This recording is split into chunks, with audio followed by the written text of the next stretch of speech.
The People's National Congress is an essential and inevitable institution in Guyanese nationhood. The PNC, if it did not exist already, would have to be invented. It was the PNC which brought togetherness out of divisiveness, progress out of backwardness, and moderation out of extremism. Forbes Burnham, our party's founder leader and our first executive president, bore the brunt of the battle against the forces of hatred and hostility. He led the country into sovereign nationhood as an independent state and as a republic, the 50th anniversaries of which we celebrated in 2016 and which we will celebrate in 2020, respectively. Forbes Burnham led the country's first economic transformation between 1964 and 1985. This involved the expansion of public infrastructure, the extension of public services, especially public education, and the establishment of huge drainage and irrigation projects to support the agrarian economy, among other changes. Hugh Desmond Hoyte, our party's second leader and the country's second executive president, led the second economic transformation between 1985 and 1992. He was a man of his times. He was the author of the Economic Recovery Program launched in 1989, which led to high levels of growth during the period 1989 to 1992.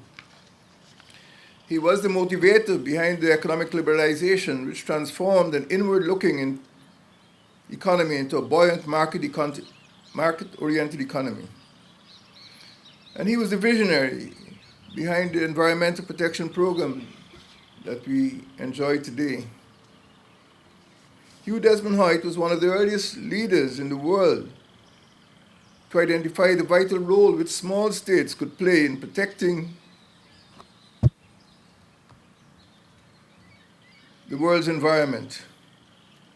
He committed, in response to the Langkawi Declaration issued by the Commonwealth Heads of Government meeting in Kuala Lumpur, Malaysia in 1989, to set aside 371,000 hectares of forest, an area bigger than Malta, to be used as a model for conservation and sustainable development. That meeting sounded an early warning of the threats to Earth's environment by identifying the greenhouse effect, the depletion of the ozone layer, acid rain, marine pollution, land degradation, and biodiversity loss as among the world's worst environmental threats. Guyana today is about to embark on its third economic transformation. It is my honor to have been elected the third PNC leader to be president of this republic. It is my duty to continue the great work of my predecessors, Forbes Burnham and Desmond Hoyte, during their presidencies. The country's third economic transformation is witnessing the inexorable transition to becoming a petroleum state, to becoming a green state, to becoming a digital state, and to becoming an education nation. Hugh Desmond Hoyte was a serious man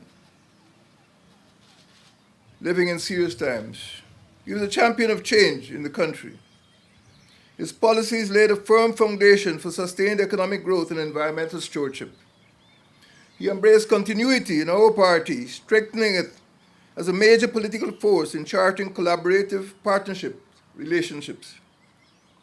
Guyana can learn much from his prudent approach to economic management and to political cooperation. Hugh Desmond Hoyte's contributions to the party and the country are ineradicable. They will endure. His achievements will not wither with the passage of time. May God rest his soul.